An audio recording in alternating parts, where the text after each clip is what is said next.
My name is Mr. Backster Makungwa. I am a senior lecturer at the DMI St. John the Baptist University, and I have taught research methodology for more than 4 years. And today, I would like to share with you this research methodology topic, the research process, okay, which I normally consider it to be an 8-step journey. So this is an 8-step journey has got some kind of steps that must guide an individual when conducting research. So in the first place, we need to know that the research process is a journey. So as a journey, you know, you have several signposts along the way. You have got several posts along the way as you are undertaking a journey. So as you are driving along the journey, you need to know, first of all, your destination. And also you need to prepare yourself some of the things that you need to take with you along the journey. So in that case, if you're not sure about the route to take to reach your destination, then maybe you need to consider taking with you a map that can guide you.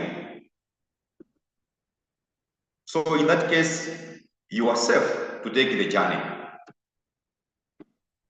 So in this case, when we are conducting a research, we consider research as a journey where you need to ask yourself 2 important decisions. You need to make 2 important decisions. The first one, you need to decide what you want to find out. Just like when you are taking a journey, you need to know your destination. So in a research journey, you need to decide what you want to find out. The second important decision that you need to make is you need to decide how to go about finding the answers to the research problem that you want to find out. So these are the 2 most important decisions that you make as a researcher as you are taking a research journey. So this path of finding out the answers to the research problem is what is called research methodology. And just like in a journey, during the research journey, you see a lot of things that you must consider. You meet a lot of things that you must consider, which are now put in steps. So in this presentation, we are going to discuss an 8-step model that will give us an outline of what happens in a research journey. An 8-step model that is going to guide us what happens in a research journey. So this module is a step-by-step approach to research inquiry. And it has got steps that provide us some sort of methods, models, and procedures that one has to choose when conducting a research. So this research journey or this 8-step model has been divided into phases. So we have phase A, which constitutes deciding what to research. And this phase has got one important step: formulating a research program. Then after this phase, phase A, then you go into phase B, which is planning a research study. And this phase has got the following steps, which is a continuation of the previous step, which was step number 1. Step number 2 constitutes conceptualizing a research design. Then we go into step number 3, also under phase B, constructing an instrument for data collection. Then we go into step number 4, selecting a sample. Then, similarly, under phase B, we have this step number 5, writing a research proposal. So, when you are done with phase B, then you go into the final phase, which is phase C, conducting a research study. And under this phase, you have the following steps, which are the continuation of the previous steps. So step number 6, collecting data. Then step number 7, processing and displaying data. Then the final step is writing a research report. So in short, we have got 3 phases that have specific steps, just like I said previously, that we are going to use an 8-step model to make us understand the research journey. So first things first, we start with phase A, deciding what to research. So let's look at this step in detail, formulating a research problem. So a research problem, this is now the topic that you want to research. More or less like in a journey, this is your destination. When you are taking a journey, like I said previously, you need first of all to understand your final destination. So in this case, when you are conducting a research, you need first of all to formulate a research problem, which is your destination. And this research problem should tell you, or the supervisor, if you are doing it for academic purpose, or maybe the readers, what you intend to reach. And this research problem must be clear. It has to be specific, because in so doing, it helps you at least to be well focused. So this is the problem that helps you try to understand what you really want to investigate. So how do we formulate a research problem? We have got a couple of steps that should help us in formulating a research problem. These include: 1, you need to identify an area of interest to you. All right? For example, this, if you are a student, maybe if you are a professional, you need to identify a particular area that you want to conduct your research in. If you are, for example, a social work student, you might want to identify the following areas: maybe youth welfare, or maybe refugees, or maybe domestic violence, or as well you can choose alcoholism as an area of interest to you. After identifying an area of interest, then you need to go to step number 2 when you're formulating what's the problem. You need to dissect the broad area into sub-areas. So in this case, we had the following areas: youth welfare, refugees, domestic violence, or alcoholism. You can pick one area there. So after picking one area, you need to dissect this broad area into sub-areas. So for example, there might be, if you are to pick alcoholism, there might be several areas of alcoholism. For example, maybe profile of alcoholism, or causes of alcoholism, or effects of alcoholism on the family, just to mention but a few. So you can come up with a list, okay, of some areas of the main area that you chose. So after coming up with these sub areas, you need to choose one area. This is one sub area of interest to you. Here we have got 3. So out of these 3, you need to choose one. For example, we can choose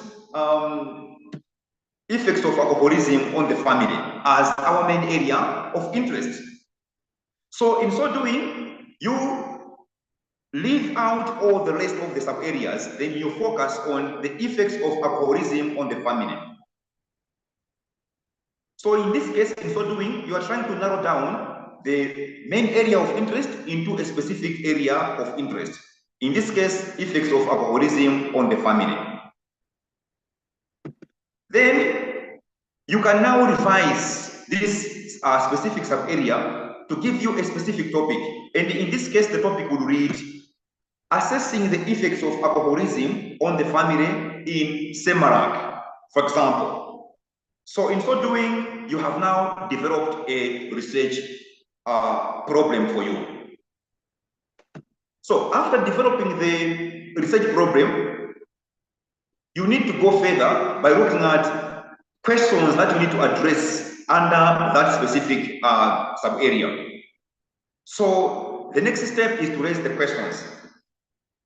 For example, under that specific area, we can ask ourselves, what impact does alcoholism have on marital relations? The second question will read, how does alcoholism affect children's lives in the family? The third question will read, what effect does alcoholism have on the finances of the family? So as you can see, all these questions are attached to the main sub-area that we chose in step number 3. So these are our questions that we're going to address in our research journey. After developing the research questions, then you need to formulate objectives. And the objectives emanate from the questions. In this case, first of all, you need to develop the main objective. What is the main objective of this study? You can say, I want to find out the effects of alcoholism on the family, which depicts the main area of interest that we chose area 1 in step number 3. Then, out of that main sub-objective, you need to develop specific objectives.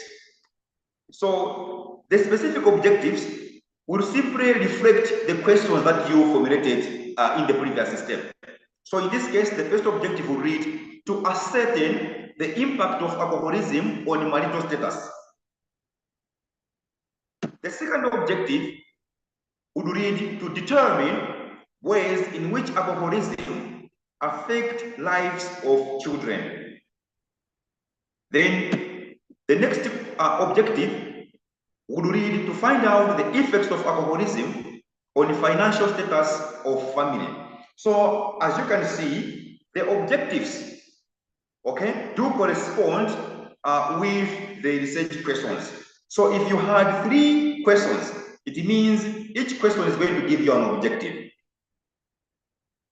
So if you had maybe 4 questions, so likewise, you could have 4 objectives.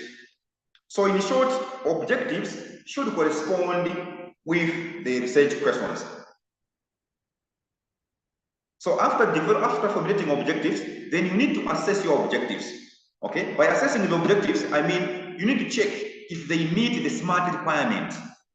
So SMART is an abbreviation which stands for, S stands for specific, and the M stands for measurable, A stands for attainable, R stands for realistic, and T stands for time. So in other words, the objectives that you have formulated need to meet this SMART requirement. Is my objective specific? If you are to go back to our, if you are to look at our objectives, when you say an objective is specific, we're trying to mean it addresses a specific point at a time. Looking at our objectives, we see that the first objective is talking about the impact of alcoholism on marital status, which means it is specific. It is talking about the impact of alcoholism on marital status, which is specific. But is it measurable? Yes, because we can simply measure this by considering what happens within the family. Is it attainable? You can look at the time frame of this objective. How much time can it take for me to achieve this objective? Is it realistic? Yes, we can achieve this. Okay, it is realistic because we can have impact of alcoholism in a given family. Time bound, you also need to assess, do you have time in order to achieve this objective? So in short, after formulating your objectives, you need to consider the SMART requirement Are my objectives smart enough? After assessing your objectives, then you can proceed to next phase, which is planning how to conduct the study. So under this phase, we have got the following step. Of course, it's supposed to be step number 2, which is conceptualizing a research design. So by conceptualizing a research design, we are going to discuss, of course, to unpack that later on. But under phase B, we have also step number 3, which is constructing an instrument for data collection. Then we go to step number 4, selecting a sample. Then we go to step number 5, writing a research proposal. So, in detail, step number 2, conceptualizing a research design, it simply tells us, okay, the design that we have of our inquiry. What kind of research are we trying to? What kind of research are you trying to develop in your research? Okay, so the research design is simply a plan, okay, which you decide as a researcher to communicate your decisions regarding 1, the study design that you want to achieve. When you talk about the study design, we're talking about a specific research type that you want to use in your research journey. For example, it can be a case study, it can be experimental research, or it might be a correlational research. All of these are study designs. Or when you are trying to conceptualize a research design, you also consider how you are going to collect the information from your respondents. Not only that, you also need to know how you are going to select your respondents. We're talking about how are you going to identify your respondents. Most importantly, you need to know how you are going to analyze your data and how you are going to communicate your findings. So that's the conceptualization of research design. After conceptualizing the research design, then you need to construct an instrument for data collection. So an instrument for data collection refers to any means that you are going to use as a researcher in your study for data collection. For example, it might be an interview schedule, or it might be a questionnaire, or it might be some notes that you take in the field, or you can have a diary that you are going to record some notes of your observation. So all these are research instruments. So this is step number 3. You need to visualize the kind of tool or instrument that you are going to use for data collection. So you will need to decide again, when you are developing this research instrument, how are you going to administer this tool? So in the first place, are you going to use primary data? If you are going to use primary data, you still need to consider the instrument. How best should I develop my instrument in terms of 1, validity, and also reliability?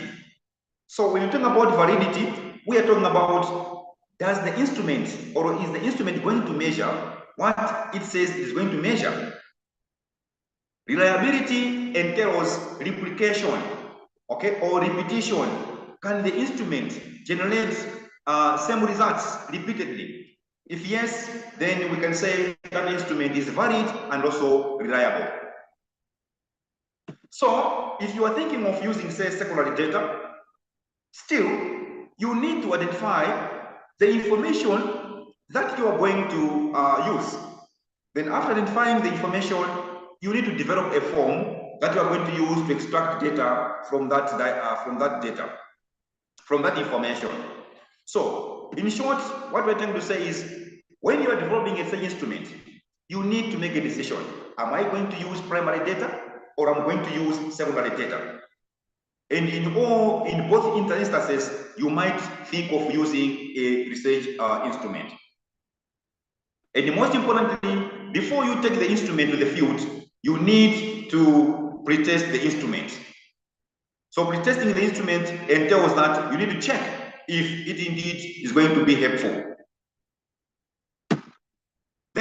go to step number 4, which is selecting a sample. So under sample selection, you need to make sure that you need to achieve the following. You need to avoid bias when you're selecting your sample. And at the same time, you need to make sure that your sample does represent the total population. Very, very important points to remember. 1, you must avoid bias. And 2, you must make sure that your sample represents the total population. So we have got 3 categories of sampling design. Okay, the first one is random sampling designs. The second one is the non-random sampling designs. Then the last one is the mixed sampling design. So the random sampling design is based on the principle of probability, whereby each member in a population stands a chance of being selected. While under the second category, you do not involve the probability procedure or condition, because the elements in the population are chosen based on the preferences or based on the characteristics that they possess. Then this last category of sampling, then you have got mixed sampling design, which entails the combination of both random sampling design and also probability sampling design. So you combine both strategies. So after you have selected the sample, then you need now to write a proposal. So a proposal is more or less like a plan, the overall plan that tells the reader about your research problem and how you are planning to investigate it. And this proposal normally has got one main function. It tells you the procedures that you are going to use to answer your research questions. You remember, we developed research questions in step number 1. So at this stage, at the proposal stage, whatever stages that you are going to develop or steps that you are going to use must help you to achieve or to answer your research questions. So in the research proposal outline, you need to ask yourself the following. What are you proposing to do? And how do you plan to do it? And also, why do you select the proposed strategy? So, when you are developing a proposal, you need to have the following outline. The first one is introduction, of course. Then the second one, the background of the study. Then you need to develop the statement of the problem. Then you need to have the key research questions. Okay? Then you have got objectives. Then you have got a list of hypotheses if you have got one. Okay? Then also you need to come up with the study design that you want to propose. But most importantly, you need to have some kind of a setup of the study. Where will the study take place? What about the instrument that you're going to use for your research? So we have just talked about the instrument for data collection. If you are using a questionnaire, you can mention it here at this stage. There is an instrument that you are going to use. Then the sample size and the sampling design that you are going to use. Data processing procedures. How are I going to process your data? How are I going to analyze your data? Okay, and also study limitations. Will the study have some kind of limitations? You need to outline those in your proposal. But also you need to propose the time frame for your study. Now that's the whole study. But most importantly, can you mention the resources that you are going to use in your research? And finally, as you might have made some references or citations in the proposal, you need to provide the list of references.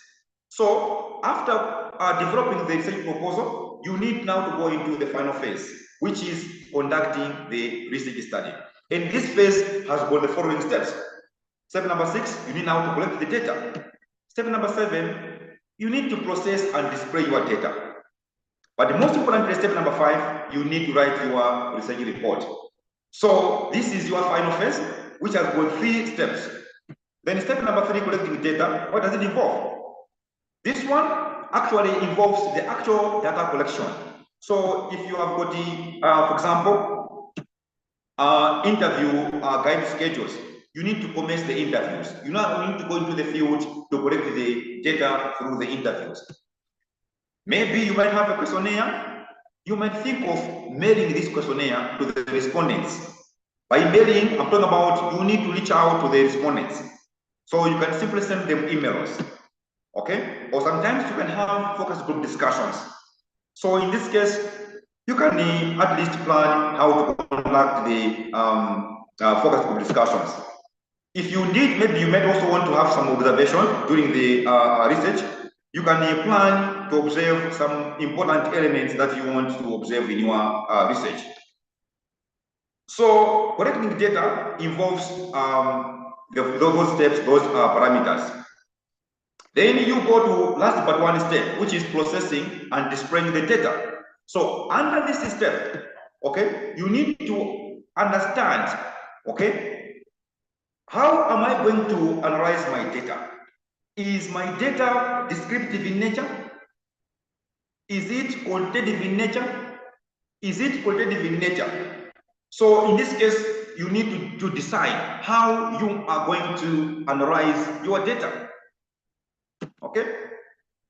And the choice you make here determines how you are going to communicate your findings.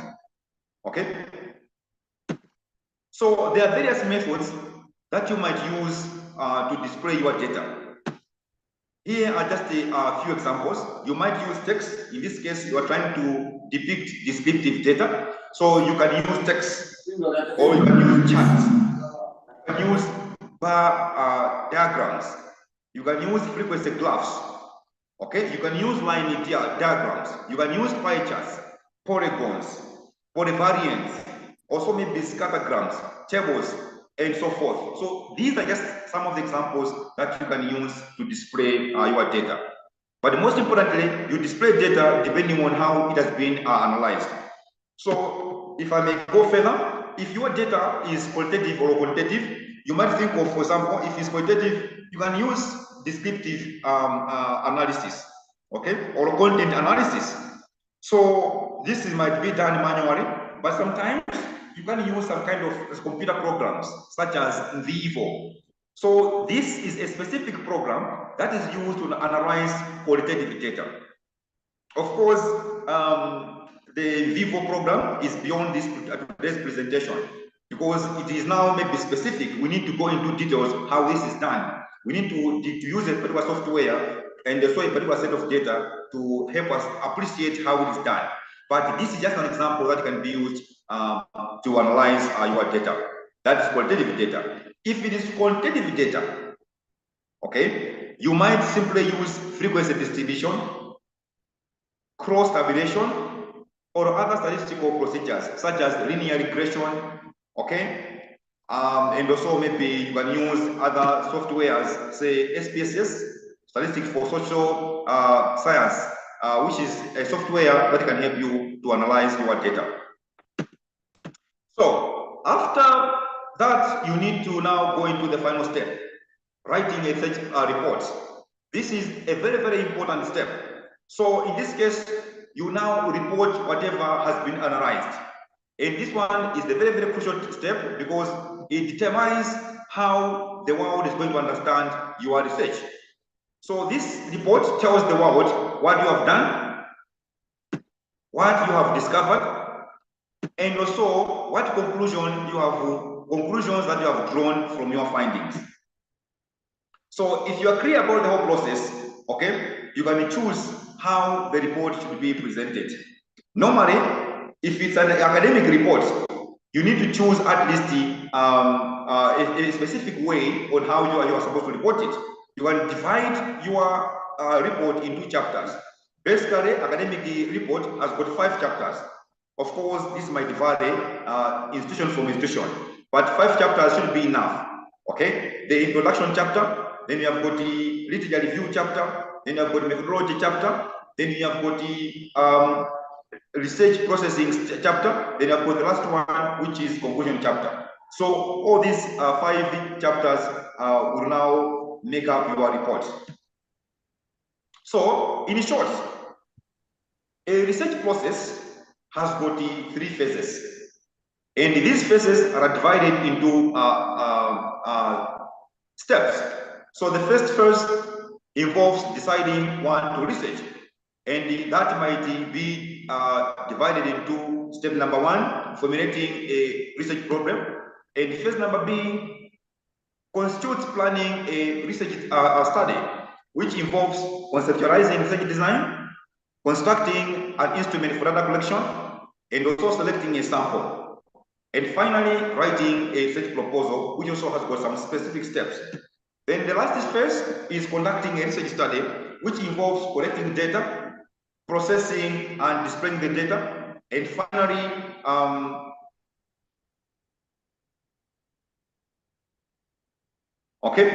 and also finally writing a research report. So, in short, the research process has those phases and the steps. So, if we consider the research process as a journey, we might say we have arrived at our destination. And at this juncture, I would like to invite questions and discussion regarding the presentation. So, in the first place, there is a comment in the comment section. Please, sir, I need to replace. Okay. Yes. Replace for me a host for Zoom. Okay. All right, I've gotten that one. So in short, at this point in time, I would like us to discuss. Do we have any questions, or maybe we have got comments regarding the just ended presentation? So I'll open the floor for feedback.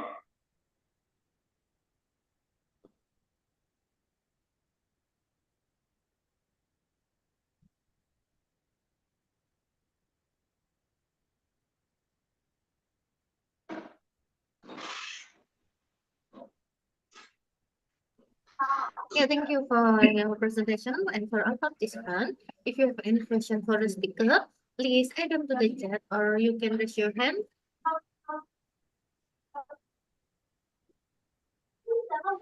I think I missed the point. Can you come again?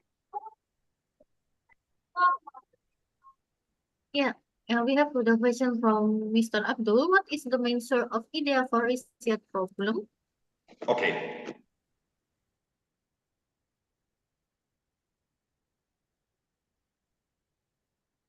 So I need to get the question first. What's the question or what's the comment, Mr. Abudu? What is the main source of idea for research problem? This is a question. Thank you. I think we have some sort of technical challenges. I'm missing the point, the question. Maybe you can just type it in the comment section. I can see it. Already right in the Zoom chat, sir. Okay.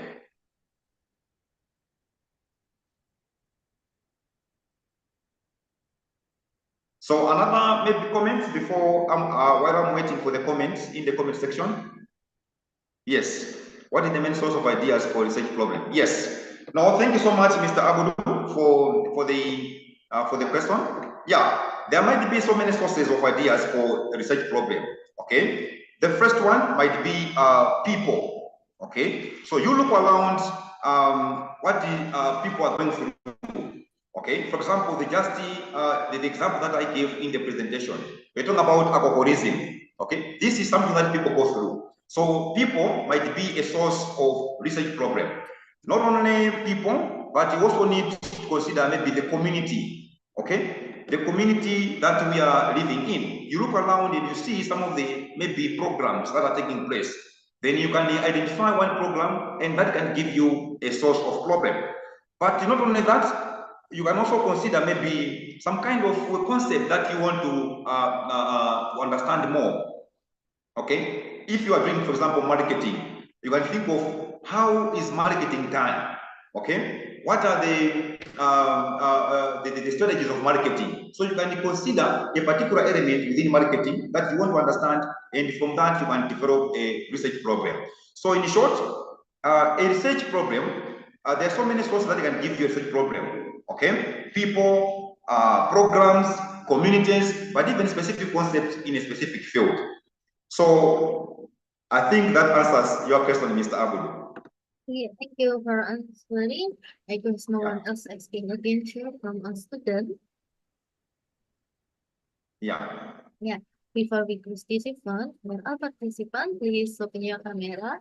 I will take a picture on the count of three. Okay, 1, 2, 3. Okay, another one, 2, 3. Thank you. Thank you for your information. Finally, we come to the end of this lecture today. We would like to thank you for Mr. Backster Makungwa for the wonderful information and sharing your knowledge. We hope this information will be beneficial for our participants. At least we hope to have more collaboration in the future. The web city lecture for today and we'll see you soon. Thank you and have a nice day. Bye-bye. Thank you so much. Have a blessed day.